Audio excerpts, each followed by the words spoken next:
Ito po yung part 2. Alam nyo, kakaunti yung katulad ko. At saka kakaunti rin yung katulad ko na magsasabi sa inyo ng totoong nakikita nila kung nakakakita sila. Dahil alam namin kung ano ang tingin ninyo sa mga katulad namin.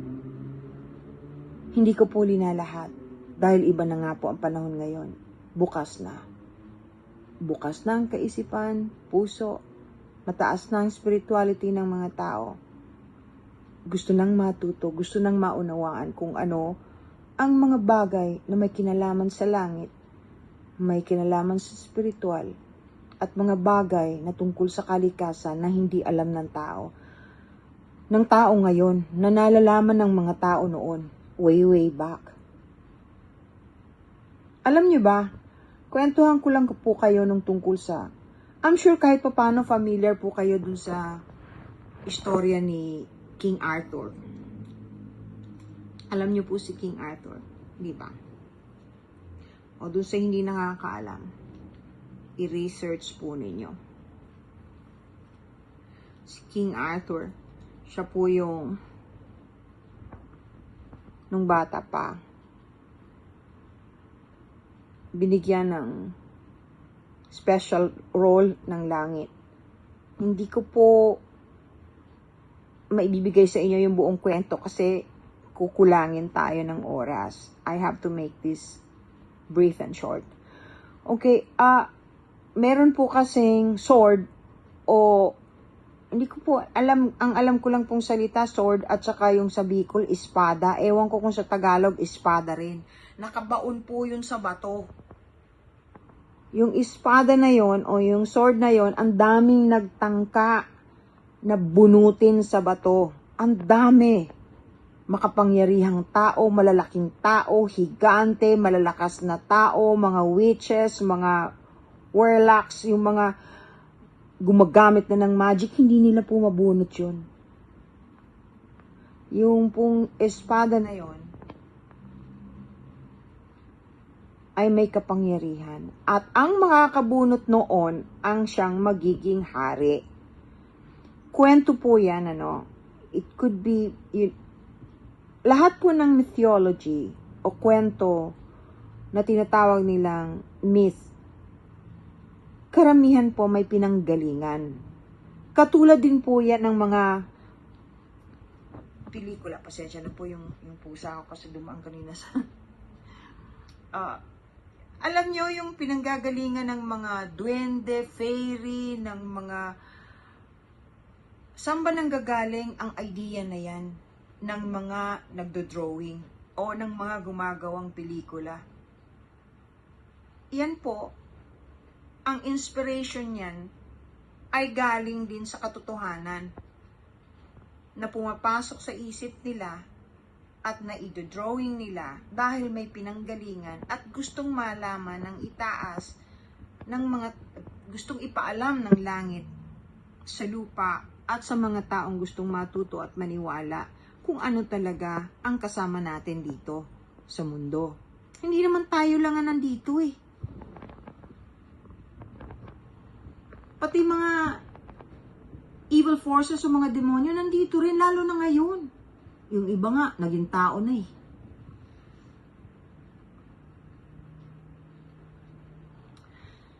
Anyway, may Lady of the Lake doon. Yung Lady of the Lake, nung mawala yung espada o na yung sword, siya yung kumuha at nag-abot kay King Arthur. Si King Arthur po, of course, namatay din sa ending, no? Tandaan niyo po, ang mga drawings at mga pelikula na may mga pinakikitang itsura ng elementals, gnomes, duwende, elves, may pinanggalingan po yan. May pinanggalingan po yan. May nagbigay ng inspirasyong ma-drawing sila. Tandaan niyo po yan. Lahat ng bagay galing kay Ama. At may dahilan. At hindi natin pwedeng malaman ang lahat ng sekreto ng langit. Hindi lahat ay may capacity to be able to understand. You go crazy. Not only that, even if you don't go crazy, people will think you are crazy. Unfortunately.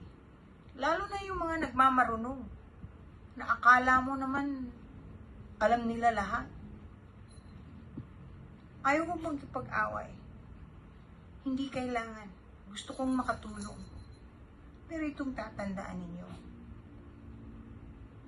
Pag nagdasal kayo na nagdasal, it doesn't matter kung anong religion ninyo, magbubukas po yan. Makakarating sa inyo. Pag puro galit ang nasa puso ninyo, ang ibig sabihin po niyan, iba ang nagbubulong sa inyo. Hindi maganda. Okay. Marami po ang hindi nakakaalam na siguro naman marami ring nakakaalam na mahaba ang buhay ng tao nung araw. Katulad nga po ng sinabi ko sa first episode, sa first part nito, ang kaibahan natin sa mga nature spirit, ang haba po ng buhay nila. Hundreds of years.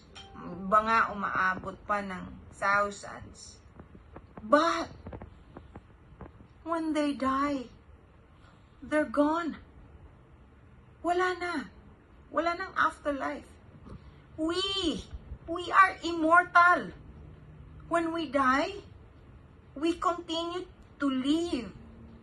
Hindi na dito sa lupa, but we have a soul that does not die. Ewan ko lang kung hindi kayo naniniwalang may mga kaluluwa tayo.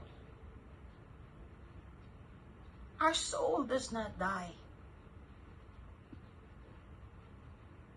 Bakit po ba inggit na inggit ang mga nature spirits sa atin? Because once they die, that's it. Kaya nga yung iba, in love, yung mga normally po, yung mga female na nature spirit na in love sa mga human beings. Tuwang-tuwa sila at gagawin nila ang lahat ng paninilbihan sa magmamahal sa kanila. Alam niyo ba kung bakit? Kasi pag nagkaroon sila ng offspring, pag nagkaanak sila, magkakaroon na ng pagkakataon ang magiging anak nila na maging immortal katulad natin. Tayo po ang immortal, hindi sila. Tayo. Kasi nga, may continuation ng buhay natin pag namatay tayo. Meron tayong kaluluwa. Sila, ang misyon nila, ang utos ni Ama, ay hanggang dito lang sa lupa. Kaya ang hahaba ng buhay nila. Kaya nakakaawa sila pag masyado natin silang inaapi. Hindi ginagalang. Isipin ninyo kung gaano nila kamahal ang kalikasan. Tapos sasabihin ng iba, mga demonyo sila. Hindi po. Mahal nilang mga hayop. Mahal nila, ang tubig ayaw nilang nadudumihan. Pinipilit nilang maging balanse.